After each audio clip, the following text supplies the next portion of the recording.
Hi, this is the Thumbnail podcast where we discuss embedded Linux, IoT development, and anything else we might find interesting. Your hosts today are Kem and Cliff. Hey Cliff, how are you? Yeah, doing well. How about you, Kim? I'm doing well too, thank you. Good. Today we have an interesting topic. We are going to talk about Zephyr experiences. Cliff has been working on a Zephyr port recently, and we will be talking mostly about um, being a Zephyr newbie to deploying a Zephyr onto a real product. So I hope this will be an interesting ride. What do you think, Cliff? Yeah. It's been a lot of fun. So I'm looking forward to talking about it. And maybe So, maybe we should just start off with what is Zephyr, just in case any in our audience aren't familiar with it. You that's a probably good have idea. you probably have the most history on it. So So Zephyr is a Linux Foundation project. It's an operating system for MCUs, or you can kind of think of a RTOS or a standalone applications.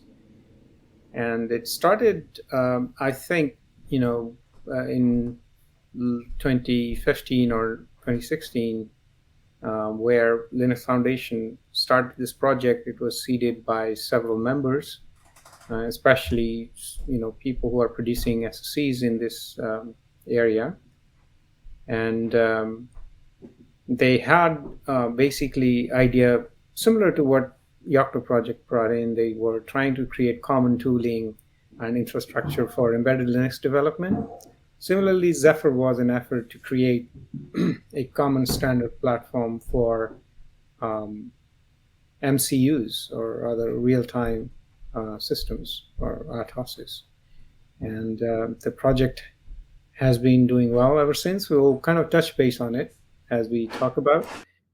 But what brought you, Cliff, to Zephyr? So I think we'd like to know a little bit of the backstory. yeah, so we've been working on a project for a customer it has an STM32H743 microcontroller on it. And we should clarify MCU is an acronym for microcontroller. We've been running freeRTOS on this project, and freeRTOS is a great project. It has a nice scheduler, a lot of nice infrastructure like queues and different things you might need in a real-time operating system. And it's a stable, supported project.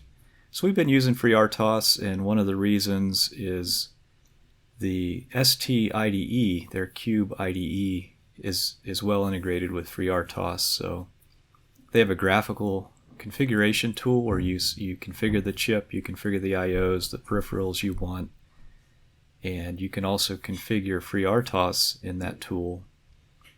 And then this tool generates a bunch of code that then you can use as the basis for your project. So this is what we started with. It was working okay. But as we started to integrate more advanced communication stacks like USB and Ethernet, we started to run into problems, and basically things just aren't well integrated. FreeRTOS is a good core, but it doesn't have its own USB stack. So you go get Tiny USB or the ST USB stack, and it's kind of bolted on. It's not well integrated, and there were just a number of holes, like in the SD card driver. It just felt to me like the air handling wasn't completely thought through or implemented. And I started to get a little concerned because this is a critical application where we're switching power. The thing needs to stay running, and the more complicated stacks you add, like USB and network, it's just the more unknowns you're adding into the project, and the more chance of destabilizing the system.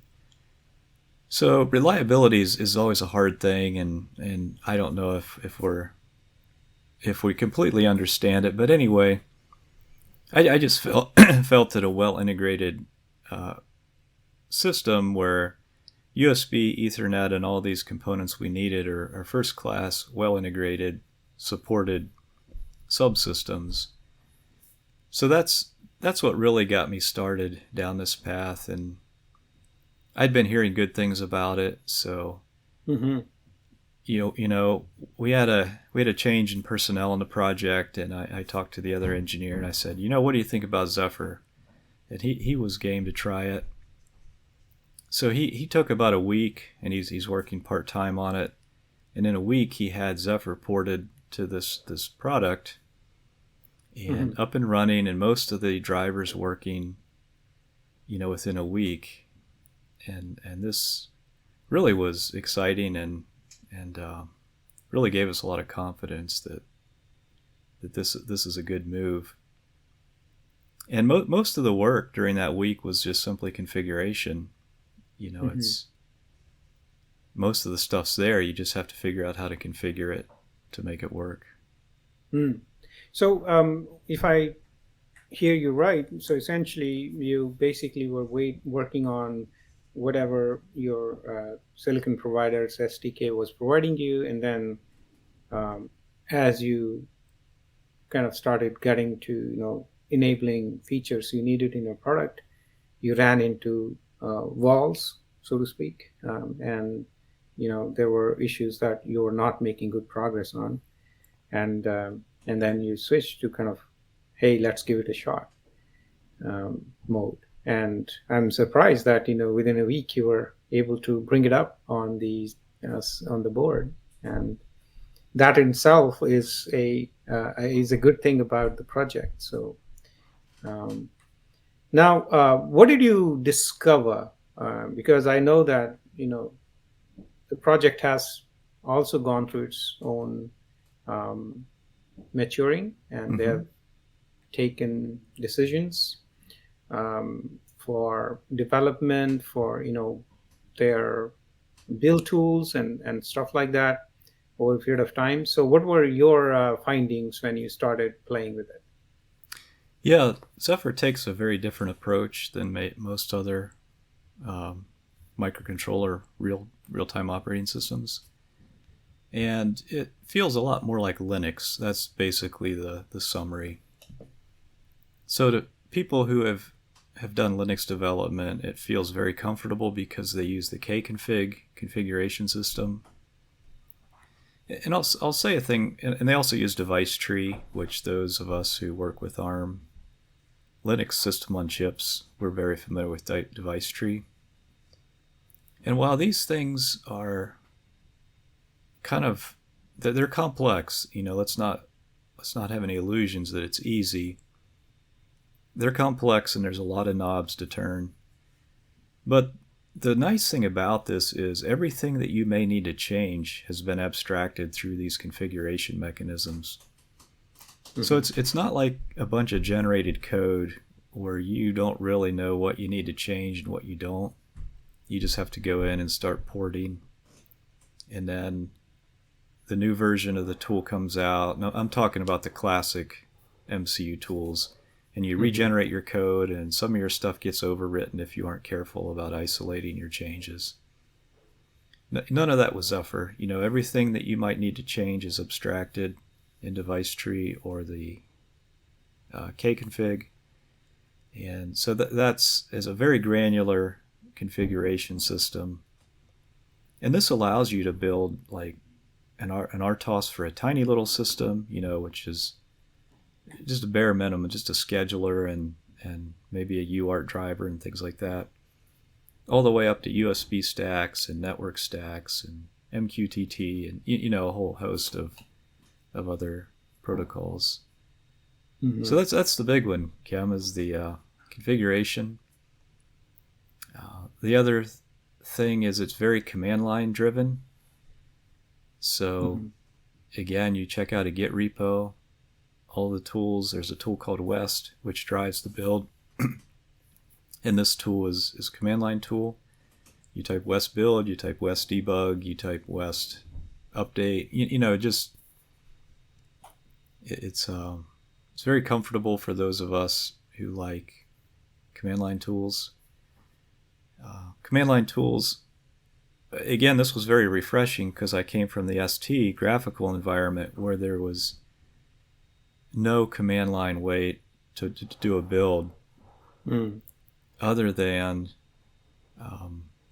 basically script running the IDE, which is a big Java Eclipse thing, using the command line. So basically you need the whole IDE, and you fire it up with some command line options, if you want to do a command line build. And I could go into a lot of details there. I mean, I know there's other workarounds, but it's not a first-class citizen there. Mm-hmm. So I'll just say with the emphasis on CI and CD, and those build flows, it's really nice to have a command line flow. I agree. I agree with you. I think especially having something like a source control managed, configuration management and all those things being part of a single repository gives you a incremental environment, which basically is trackable, and actually you really can track your changes across everything that you're, either changing the source code configurations, everything. Yeah, I'll make a note there. One of the engineers on the project was comparing the STCube IDE, which is an XML-based file. So if you change something in the graphical IDE, dozens of lines will sometimes change in that XML file. And if you have two people making changes, soon you get conflicts that you can't merge anymore because XML isn't really designed to be merged. But device tree and Kconfig are very simple configuration, text-based, readable languages. So they're very easy to change. If I add a Kconfig option and the other engineer does, we can easily merge our changes. So easy to work with. Dovetails exactly with what you said. Yeah. So what were like some of your experiences with respect to the architecture of the code, like the HALs, and what's their approach towards portability? Yes. So they make extensive use of macros, which may be good or bad. Yeah, they're very hard to read and debug, but they're very convenient to use. So to instantiate a queue, you just plop down a macro, and it takes care of declaring it, instantiating it, initializing it, and it's almost like a meta-programming language inside Zephyr. It's very different from anything I've ever seen, but it's also very interesting, and it seems to work. No C++, so Zephyr is all C. So that can be good or bad, however you look at that. Yeah. And the back to the differences between other RTOS models. Most MCU vendors have a graphical tool, and they'll pull in an RTOS like freeRTOS or MicroC OS or one of those other ones. So they'll integrate it, and they'll put their stuff in, and then they'll deliver the tools to their users. So every MCU vendor is doing this. ST, SI Labs, Microchip, they all have their own IDE. They pull in stuff, integrate it, give it to the vendor. Zephyr does the complete opposite. So instead of MCU vendors integrating Zephyr into their tools, MCU vendors are providing a HAL, or a hardware abstraction layer, and Zephyr is pulling it into their GitHub space. So every HAL that Zephyr supports is in the Zephyr GitHub space. And I don't know how they manage that, but it's different than anything else we see out there. So it's completely flip-flop. Zephyr does the integration, Zephyr delivers to the customer, the support is done in Zephyr, infrastructure, and all these MCU vendors are just feeding their HAL into Zephyr, and they're also providing engineers that do support right in the Zephyr main repo. Cool. So I don't know if that answers your question. Or yeah, it does. It definitely does. So I think it's essentially providing support for where it matters and where the subject matter expertise is, and making its way for that. It's not a monolith from that aspect. but yet it gives you the benefits of being a monolith. So I think it's amazing. Yeah. So, so now tell me more about the story. Where now, okay, you basically tried Zephyr, and it turned out to be good so far, and you looked at, read through documentation, found out these things. So now you ported it, and it's kind of blinking the LED, so to speak. And so tell about more on what were your then, now the real work starts, where you really need to kind of get drivers and things that you really need for your products. So how was that like? And what were your experiences? So we're very dependent on USB. Mm-hmm. And we did some initial testing, and USB seemed to work because our device would enumerate on the host, and it was super easy. And we thought we had it made. And then we started to push data over it, and the USB stack started locking up. And we spent a couple days debugging it and couldn't get too far. So then I asked on Discord, and one of the ST engineers told me to open up a GitHub issue. And so a lot of the Zephyr developers are in Europe. I think the ST team is in France, and then Nordic Semi is in, I forget where, but somewhere in Europe, and they're very heavy into Zephyr development. So the next morning, one of the Nordic engineers had a fix for me for this USB problem. So it's a very interesting scenario where all these developers from all these different companies are working in one repo, and they're actually supporting each other's customers. And it's not your typical MCU scenario where everything's in silos. And this may seem a little disconcerting to some MCU vendors, but really it's the only, as the complexity grows, it's the only sustainable approach. Because no one company has the resources to support all the problems we're going to see on these complex systems and stacks. Mm-hmm. So that got us going. We ran into a few other problems, but managed to work through them. There's the USB stack on the STM32H743 is definitely not finished. Mm-hmm. There are issues with it, but at least at this point there's workarounds that give us the bandwidth we need, and we can at least move forward and continue to work with the community on improving it. Mm-hmm. So now if we look at the community support is essentially what I'm seeing you say here is that it's important that or rather it's helpful in deciding whether you have a good community around a project.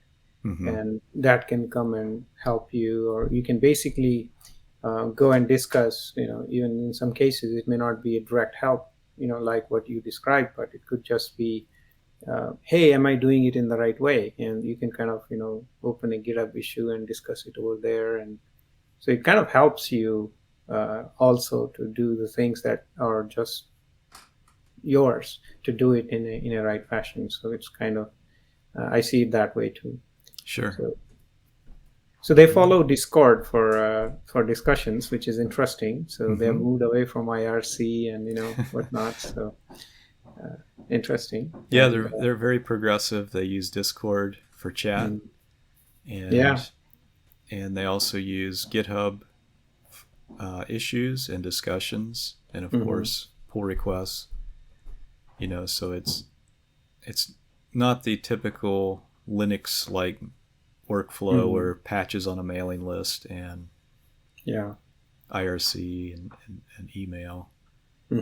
So it's very, very modern, very progressive, and again, different people have preferences. I'm not saying one's better. For a community the size of the Linux kernel, their workflow is probably still the best. But for a smaller community like Zephyr, I feel it's much better served by pull requests than patches on an email list. Especially you got all these people coming from traditional MCU development. They barely know Git, let alone patches and all that stuff. So and younger people too that were raised in the Git era. Yeah. They're not going to have the patience to format patches and mail them and deal with that. So I think it's the right approach for that size project. Yeah. So tell me about more on what interesting things you found out once you start kind of getting knee deep into Zephyr. Are there some things, some insights or some things you found interesting that you didn't expect? Yeah, probably the first thing is the Zephyr shell. And the shell is a terminal that typically you use over a UART or USB serial. Mm-hmm. And this is like your DOS shell or your Unix bash shell, or on Mac OS you have shells. Mm-hmm. The polish in Zephyr in certain areas is amazing, and the shell is one of these. It's very complete. So like in freeRTOS we had a shell, but it didn't support backspace properly. It didn't support up arrow or tab completion or any of that stuff, but the Zephyr shell does. It supports colors, tab completion, up arrow gives you previous commands.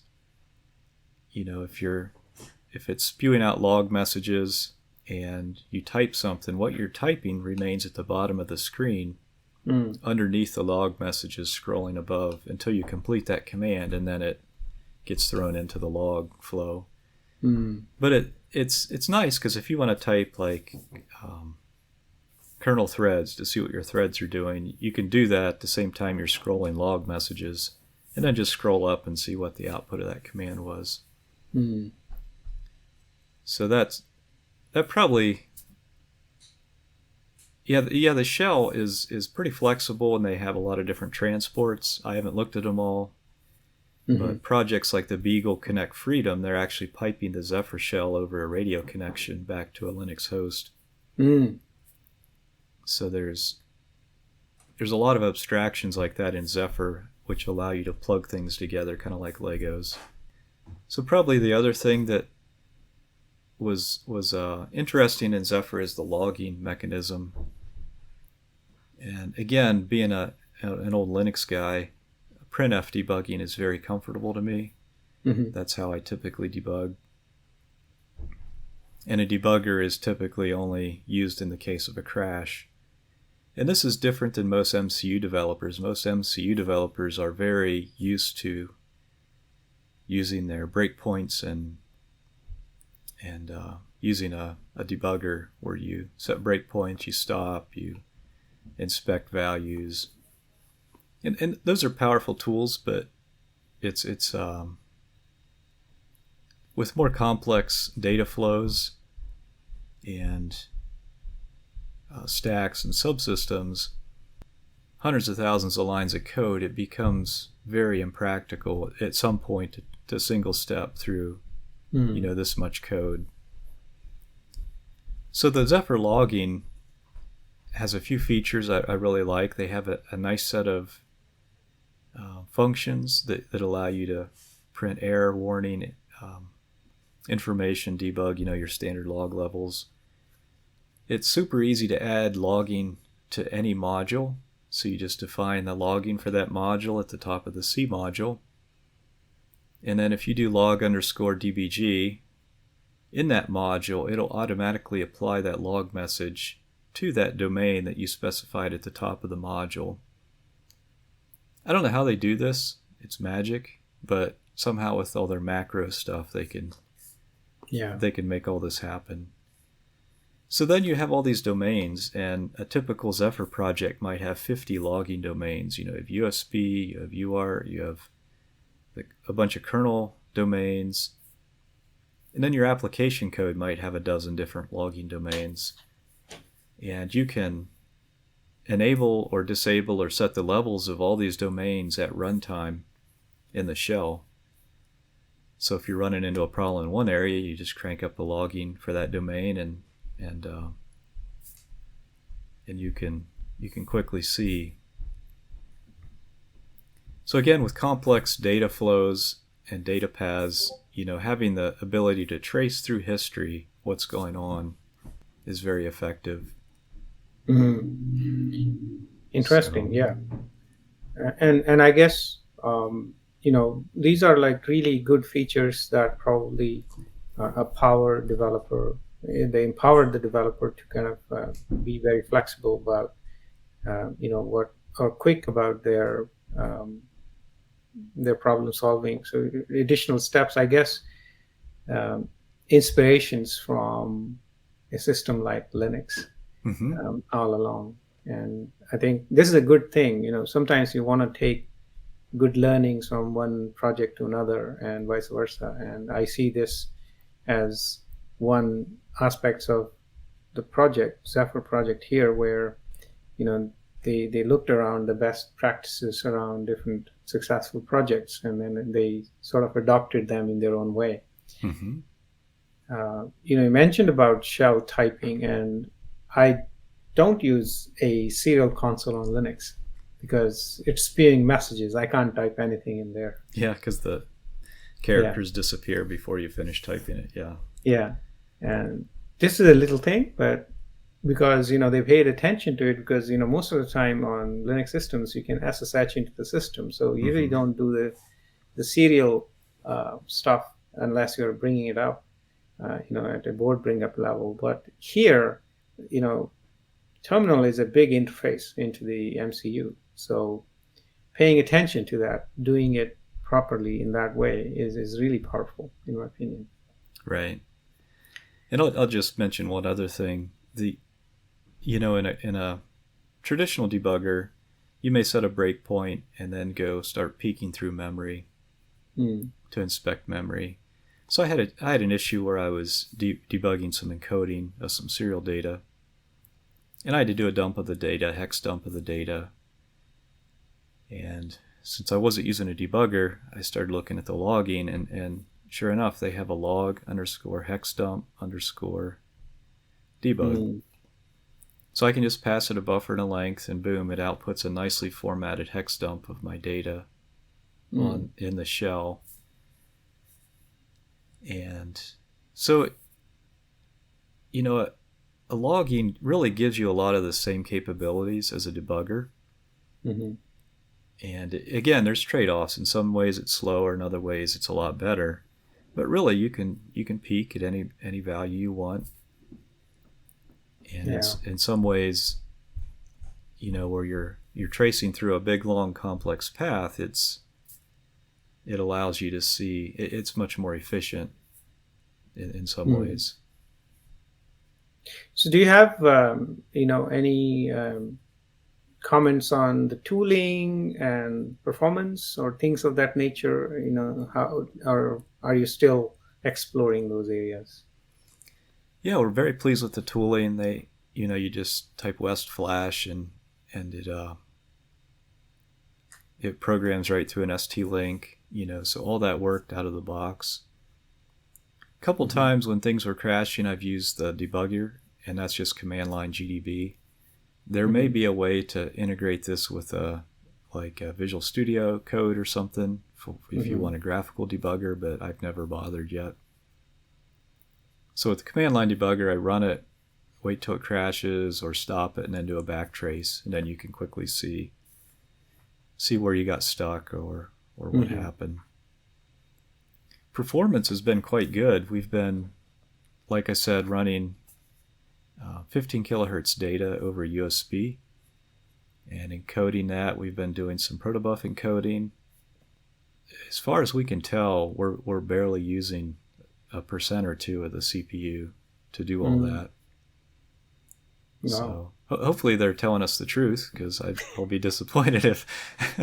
But overall, it feels like the stacks and everything are implemented where there's not code just spinning and burning CPU cycles. It seems like Mm-hmm. it's been done right. So we're pleased with that.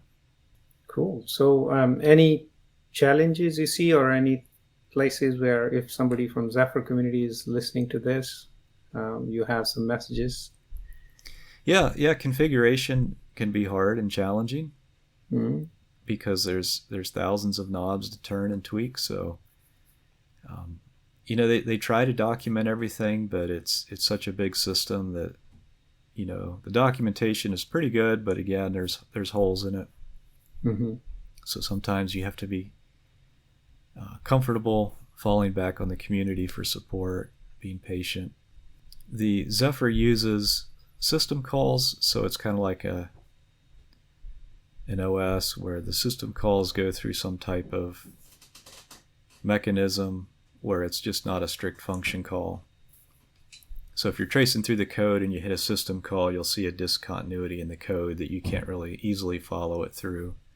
So those are kind of the challenges, but it's one of those things that if you're comfortable working with a community, it's a very friendly community, and they're very committed to helping you get through the issues. So nice. So where are you with your deployments as of now, and what's your opinion? Would you be reusing Zephyr elsewhere, or what would you recommend for people who are looking, who are in this doldrums of what to use? Yeah, it's obviously not for everybody. So especially if you're coming from more of a traditional electrical engineer / MCU engineering role, there is a significant learning curve. But I also feel like it's one of those things where you pay now or you pay later. So you can use a graphical tool from ST or Scilabs. Those are the two I've seen recently. They'll generate a boatload of code. They'll get you running quickly. But now you've got a boatload of generated code, and now what? If you want to upgrade to a new version of the tool, that you're pretty much bound to their release schedule where they deliver you a binary of the tool. It's not a Git repo that you can just check out. And so what you see in Zephyr happening all the time is there'll be issues and somebody will fix it. They'll push the code into the main Zephyr repo. You can pull it and boom, you've got that fix. Mm-hmm. So, it's if you're doing a complex system and you want to maintain it over a long time, Zephyr is built to do that. It'll help you be more efficient long term, but there's probably a bigger learning curve short term. And again, I feel with the complexity of modern MCUs, the Zephyr approach eventually will win because it's the only way we can do this much work. It's really the question: do you work on things that are bigger than you or smaller than you? Mm-hmm. What's your vision? And companies that are playing in Zephyr, their vision is we want to be part of something that's bigger than us. Yeah. And in the end, that will pull them along too, because if your part is well supported in Zephyr, that's a huge advantage. Cool. So thank you for sharing your experiences of Zephyr from zero to hero. Yeah, it's been a lot of fun. So we enjoy using it, and if anyone has experiences or questions or need help, just reach out and we'd be glad to discuss it. Thank you. Thanks for listening. And there are more learnings that we have with Zephyr in future. Cliff, we'll probably have to do a follow-up episode to kind of talk about your wartime stories in future, I guess, once you kind of push this into a real world scenario. Yeah, we'll definitely have a Zephyr V2 here at some point. So yeah. Thank you. Yeah, thank you.